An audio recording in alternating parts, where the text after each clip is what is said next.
everybody's got separate problems as well. Do you remember the cartoon? The television cartoon? Spider-Man. Absolutely. Whatever a spider can. Yeah. Love that song. I love that. I love the cartoon. About Spider-Man, recently, I don't know if you guys follow, they had DC and Marvel work together. Yes. They're talking. A new crossover between them. It's nice. It's good to see DC and Marvel together. It's good to see Superman and Spider-Man together. Maybe they will do a Batman. Fabio. With Hulk, I don't know. Fabio, they're talking that there's a possibility off in the future that DC and Marvel will come together in the movies. Yeah, there is this rumor now, right? Yeah. And I think it's a good idea. I don't know if they will be able to push all the executives and the producers to do a good thing. Let's hope.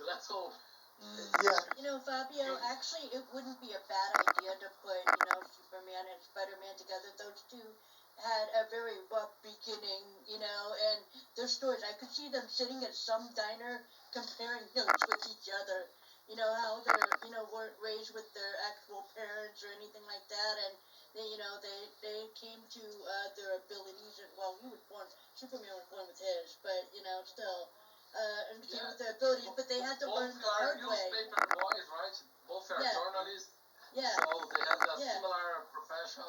Yeah. But they both had to learn how to handle their abilities. They didn't really have a teacher to sit there and give them pointers on what to do. They had to learn everything the hard way. Both were raised by someone else, not for the biological. And both took doors off the handles. Yeah.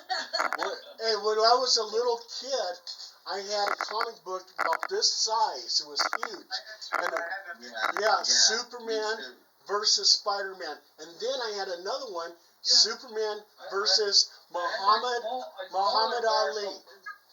I have a smaller version. Yeah. That's it. One.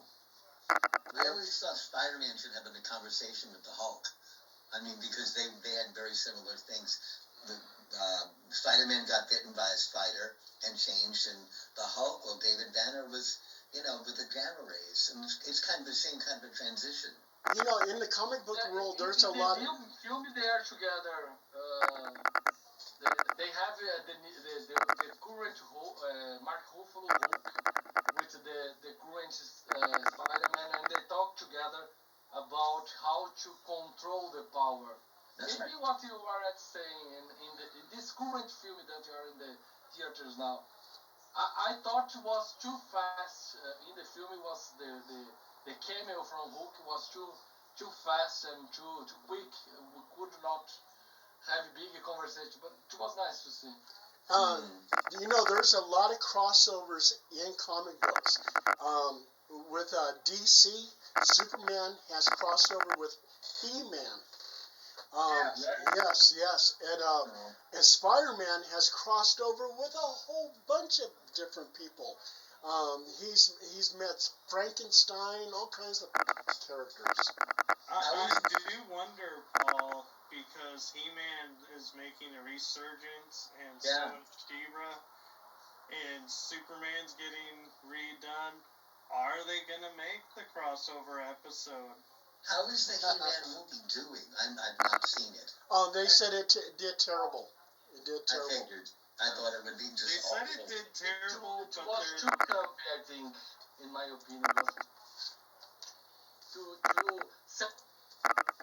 Almost as bad as the original, the Flash Gordon movie back in the, I think it was the 70s.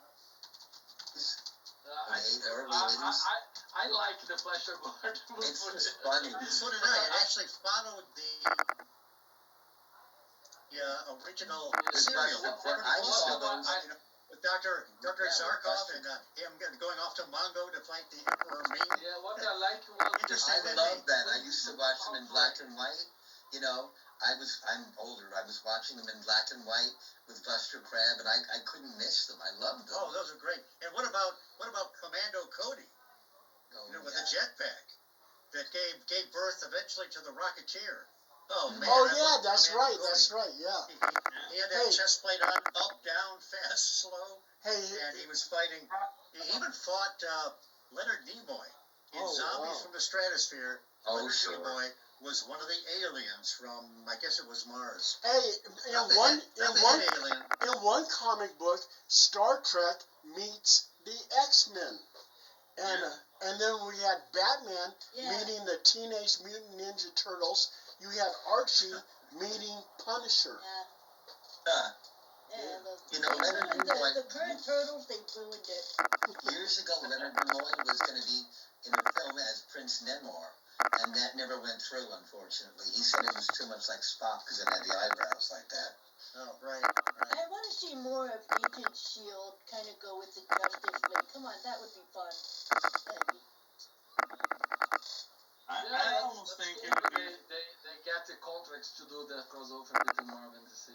It would be nice to see Amanda Waller, who is a tough girl in DC, going up against Agent S.H.I.E.L.D. But I mean, it they would be interesting. Yeah. I think what would be funny is to watch Marvel versus DC in a crossover movie where you have like Aquaman and the Marvel equivalent, and they're all equal, like going against each other to see who is the dominant force. Aquaman was always one of my favorites. I thought he was cool. I don't like the new version. I like him the old way. Back when he didn't have long hair and he wasn't Jason Momoa. Blonde hair and a orange shirt. Short blonde hair and that. Black Lightning, huh? And my favorite Aquaman was when with some mad scientist had a gun where he could aim it at the fish, and they would become fish from the prehistoric fish or future fish. What fish we're going to evolve into. And I thought that was so cool, man. Hey, you guys. Role-playing games at all? Hey, you guys. Oh, Hercules, you're saying something? Yes, have you guys played role-playing games at all? Yes, what about villains and vigilantes? Yeah, because in role-playing games you can create all these what-if situations. You can get Marvel, DC, and independent heroes against each other. You can enter any timeline and have variants. I run role-playing games for kids, or I used to, for many years. And the kids used to bring their favorite heroes or make up their own heroes, and they used to have adventures throughout the solar system and beyond. So we played villains and vigilantes when I was in the Navy. awesome. And my character was Spring Heel Jack.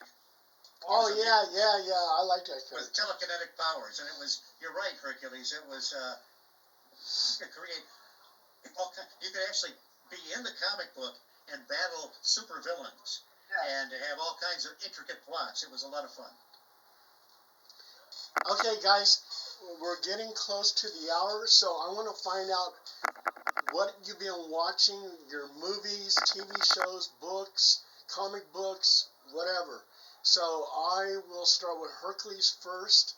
You got any movie suggestions or TV shows you've been watching that you really like, or what? I've been diagnosed with Parkinson's, and the last few times we went to a movie, I couldn't navigate with the lights that are in the movie and on the floors, so it became very dangerous for me. So we wait now till something comes streaming at home or on DVD or Blu-ray. I'm looking forward to seeing Spider-Man. I'm looking forward to seeing Supergirl. I'm not as bothered by the variants as some people are. And it was interesting what they were trying to do with Supergirl in the Superman movie. So I'll probably enjoy the Supergirl. I know I'll enjoy the Spider-Man. And then looking forward to the movies that are coming out in the year ahead. And you know something, also too, you have the multiverse. So if you go, what's Spider-Man doing that for? Well, it's because he's in an alternate reality. That's a different Spider-Man. So don't worry about it. So anyway, okay, Michael Waterman. Okay. Well, I've been watching a lot of old stuff on purpose. I haven't seen Batman, the old TV show, for years, and I've been finding that on different networks. an old Wonder Woman, and because I wanted to see the difference between what's now and what was then, and I don't know, I think the acting's better now, but I think the costumes were better then, and it was, like you said, it was a little kitsch, a little camp, but I enjoyed it, and I enjoyed watching all the different characters and the different people playing the different parts, and also it just brought back a lot of positive memories. That sounds great. Steve Ward, I know you got a lot of old nostalgia stuff. Well, I started watching again my favorite TV show of all time, The Fugitive, starring David Jansen as Dr. Richard Kimball, innocent victim of blind justice. Man, when I was a kid, it was on past my bedtime. So I'd get real quiet, hoping my parents would not realize that it's past time for me to go to bed. And usually I could con them into staying up. So I kind of started with the second season. It ran 4 years. They did 30 episodes a year, and they were long. They were like almost 50 minutes because they didn't have that many commercials. And man, and just everything about it. David Jansen was